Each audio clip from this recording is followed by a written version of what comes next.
उत्तराखंड বা কিছুদিন আগে আমরা দেখেছি যে সিকিমের ছবি, কিছুদিন আগে আমরা এও দেখেছি হিমাচলের ছবি, জম্মু কাশ্মীরের ছবি।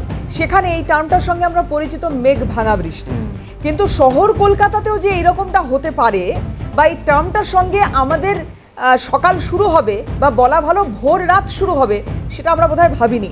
কারণ এবারের এই বৃষ্টি শহর কলকাতায় রেকর্ড বৃষ্টি। গত 5 বছরে এমন বৃষ্টি দেখেনি শহরের মানুষ। শুধু শহর নয়, শহরতলি ছবিটা একই রকম। উত্তর বঙ্গোপসাগরে এই যে নিম্নচাপের বৃষ্টি, মেঘভাঙা বৃষ্টির জন্ম দিল।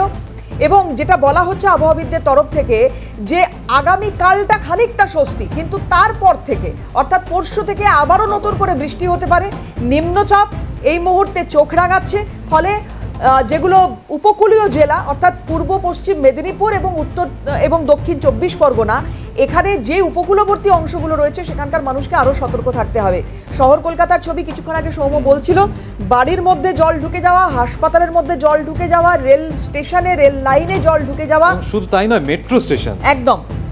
ফলে এই যে ছবিগুলো দেখতে হয়েছে, যাত্রী থেকে শুরু করে পড়ুয়া থেকে শুরু করে রোগী থেকে শুরু করে তারা প্রত্যেকেই সমস্যায় রয়েছেন। সময় যদি একটু পার্সেন্টেজটা আমরা দেখাতে পারি বা কত মিলিমিটার কোথায় কতটা বৃষ্টি হয়েছে সেটা যদি আমরা একটু নজর রাখি, এখনো পর্যন্ত যেটা জানা যাচ্ছে যে রেকর্ড পরিমাণ বৃষ্টি, শহরে বৃষ্টিপাতের পরিমাণ যেখানে জানা যাচ্ছে যে বালিগঞ্জ 300 মিলিমিটার বৃষ্টি হয়েছে, গ্রাফিক্সের মাধ্যমে আপনাদের দেখাচ্ছি।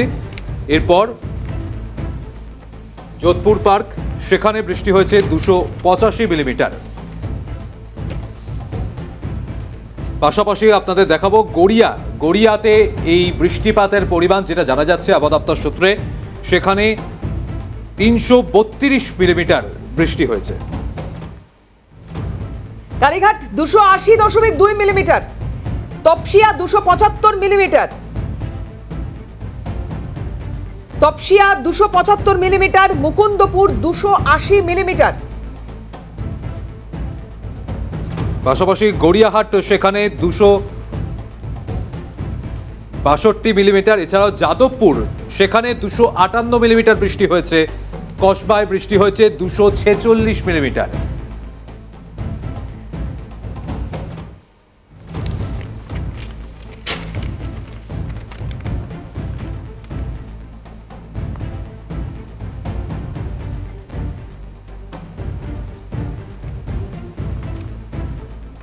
একেবারেই যে ছবিটা আমরা দেখতে পাচ্ছি যে দেবারতী সকাল থেকে যেভাবে এখনো পর্যন্ত বিভিন্ন জায়গায় জলমগ্ন ছবিটা সামনে এসেছে এবং এই জল নিষ্কাশনের ব্যবস্থা করা হচ্ছে কলকাতা পুরসভার পক্ষ থেকে। এবং আমরা যখন সৌম্য এই যে বালিগঞ্জে আমরা যে পরিসংখ্যানটা তুলে ধরছি, বালিগঞ্জে 300 মিলিমিটার বৃষ্টিপাত, এটা এখনো পর্যন্ত যা মানে হাতে যে লিস্টটা রয়েছে খুব দীর্ঘায়িত, আমি আর অতগুলো পড়ছি না, গ্রাফিক্সে দেখাচ্ছি আপনাদের। তো এর মধ্যে সব থেকে বেশি তো বৃষ্টি তার মানে বালিগঞ্জে হয়েছে এখনো পর্যন্ত, যা তথ্য আমাদের কাছে আছে। আমরা যখন তারক সিং এর সঙ্গে কথা বলছি, উনি বলছেন যে এই রকম বৃষ্টি আপনারাও দেখছেন, আমরাও দেখছি, যে শহর কলকাতায় শেষ কবে হয়েছে মনে পড়ে না। ফলে জল জমার পরিমাণটা খুব স্বাভাবিকভাবে অন্যান্য বারের থেকে বেশি হবে এবং সর্বত্র হবে যেটা হয়েছে। ফলে যখন পাম্পিং স্টেশনগুলো কাজও করছে, কিন্তু সেই জল নিষ্কাশনের ক্ষেত্রে কতটা সময় লাগতে পারে উনি একেবারে হিসেব কষে বলে দিচ্ছেন যে বেশ কিছুটা সময়, হয়তো আজকে পুরো দিন মানে দিনের একটা বেশিরভাগ অংশ বেরিয়ে যাবে, হয়তো সময় শেষ হয়ে যাবে, কিন্তু মুশকিলটা এখানে যে আগামীকালটা স্বস্তির হলেও পরশু থেকে আবার একটা নতুন করে নিম্নচাপ দেখা দিচ্ছে এবং তাতে আবারও সেই বৃষ্টি।